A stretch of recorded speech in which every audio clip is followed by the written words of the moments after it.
Bonjour à tous, on se retrouve pour une position de finale cette fois, mais dans laquelle on va quand même chercher une combinaison et ensuite une concrétisation quand même pour la finale, pour bien arriver à finir la partie. Donc ici avec les noirs cette fois, les noirs au trait, on a les noirs en bas. Donc les pions, enfin le pion noir va vers le haut, hein, très important pion, hein. Donc le pion il avance de ce côté-là évidemment. Pareil, les pions blancs évidemment avancent dans l'autre sens. Donc position au niveau des pièces, pas beaucoup de pièces, hein, donc en finale, tour de fou contre tour fou cavalier et même un pion de retard pour les noirs. Mais une position où les pièces noires sont très actives et où le roi blanc est en danger puisque il n'a pas de case et il suffirait de le mettre en échec pour qu'il soit mat tout simplement. Donc c'est ce qu'on va réussir à faire avec les noirs. Alors on va pas réussir à faire mat tout de suite, mais on va réussir à menacer mat et à forcer donc les blancs à donner du matériel suffisamment pour qu'on puisse gagner en finale, justement en conservant ce pion très important des noirs, hein, le seul qui leur reste, mais qui devrait se transformer en dame à la fin de la partie. Donc ici, coup forcé pour les noirs, des échecs, bon il n'y en a pas tant que ça, hein, il y en a 3 en fait, hein, avec la tour, mais à chaque fois on mettrait la tour en prise et là ça irait pas. Et avec le fou c'est possible en prenant le cavalier, mais a priori les échanges sont pas bons. Alors quand même il y aurait un piège, hein, puisque si on prend le cavalier, les blancs n'ont qu'une seule reprise faisable, étant donné que ce cavalier blanc contrôle la case de la tour ici, hein. Donc du coup les noirs ne peuvent pas donner mat à cause du cavalier. Par contre si ce cavalier est remplacé par une autre pièce, hein, par la tour blanche ou par le fou, ben, il menacerait, il ne contrôlerait plus cette case et donc il y aurait échec et mat. Par contre, il prend avec le roi, hein, si le cavalier est pris par le fou, le roi prend le fou et puis voilà, et on n'a rien fait d'intéressant avec les noirs à part échanger une pièce et on resterait quand même avec un pion de retard. Donc ici, on va plutôt faire une menace de mat et justement, on peut le faire avec ce fou, puisque pour l'instant il n'est pas très utile, hein. La tour et le fou de case blanche sont déjà beaucoup mieux placés à contrôler des cases à côté du roi. On pourrait imaginer le fou en H6 pour faire une attaque à découverte, mais ce serait pas une menace de mat étant donné qu'il y a le pion blanc qui pourrait avancer pour couvrir l'échec, hein. Donc ça ce serait pas une bonne idée. Par contre on peut passer devant le pion et en se mettant en E5 on menacerait le mat avec le fond F4 protégé par le pion et ça a l'air d'être efficace puisqu'en plus on attaque la tour, donc c'est une attaque double. Donc fou E5 qui menace mat tout en créant une attaque sur la tour, attaque double.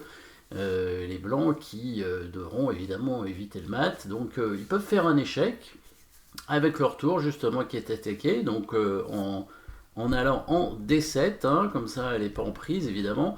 Le roi noir devra bouger, il va trouver une case sur laquelle il ne pourra plus être mis en échec. La meilleure case, c'est la case en G6, hein, la seule même, où il ne pourra plus être mis en échec, parce que si la tour redonne échec, elle se mettrait en prise, et les noirs menaceraient toujours le mat.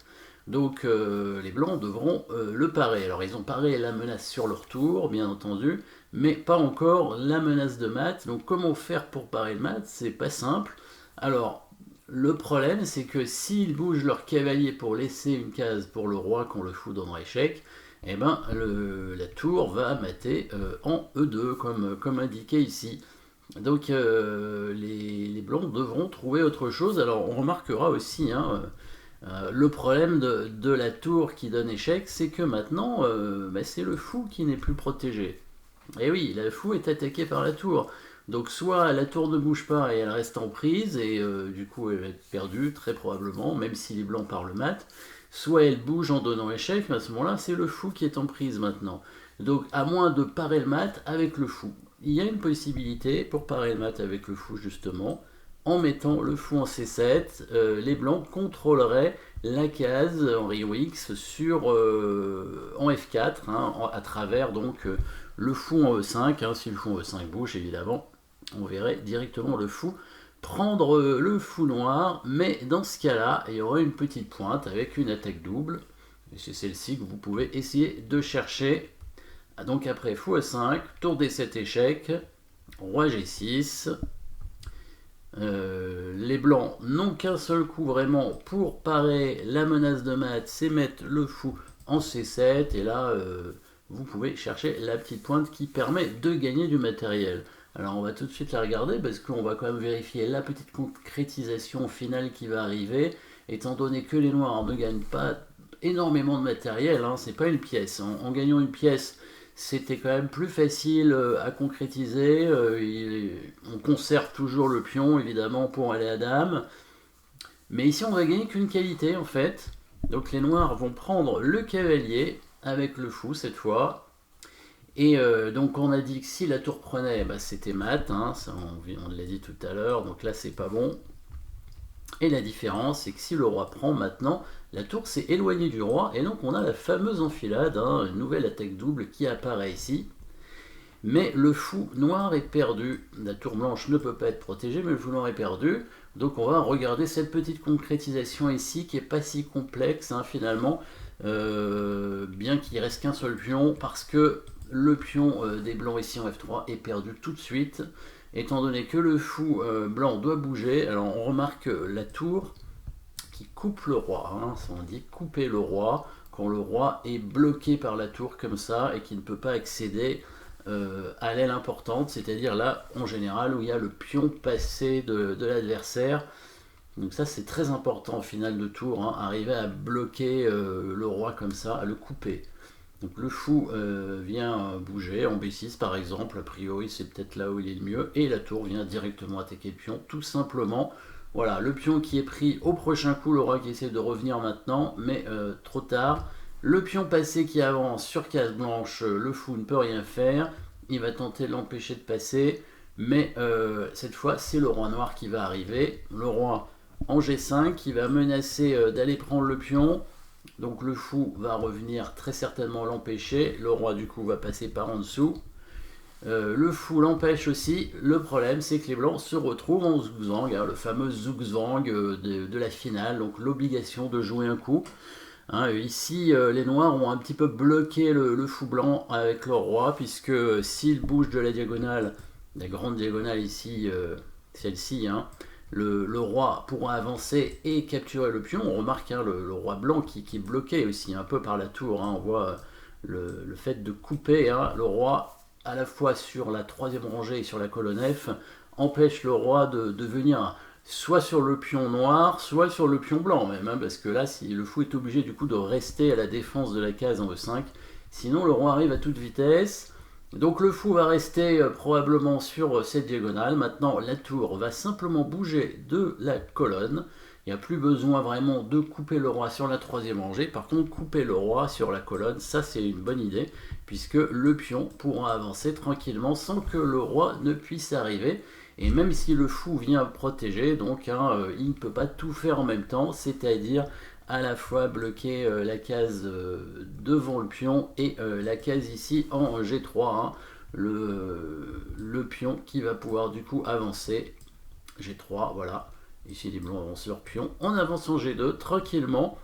Et au prochain coup, les noirs pourront mettre leur tour en F1, du coup protégé par le pion, et faire dame. Hein, pour forcer le fou à prendre la lame, et donc les noirs récupèrent le fou et conserveront leur tour, et donc pourront gagner. Évidemment ici, si les blancs tentent d'empêcher la tour de rentrer en mettant le fou en F2, et ben le roi peut tranquillement prendre le pion, et les blancs se retrouveront de nouveau en zugzwang. Hein. Le fou ne pouvant pas bouger à cause du coup tour F1, donc le roi blanc pourrait bouger éventuellement. Là, le roi noir va faire un petit coup d'attente. Voilà, le fou qui ne peut toujours pas bouger à cause du coup tour F1. Le roi blanc sera obligé de reculer, hein, il doit défendre son fou. Et le roi arrive tranquillement. Voilà, on progresse d'une case à chaque fois et on oblige l'adversaire à reculer.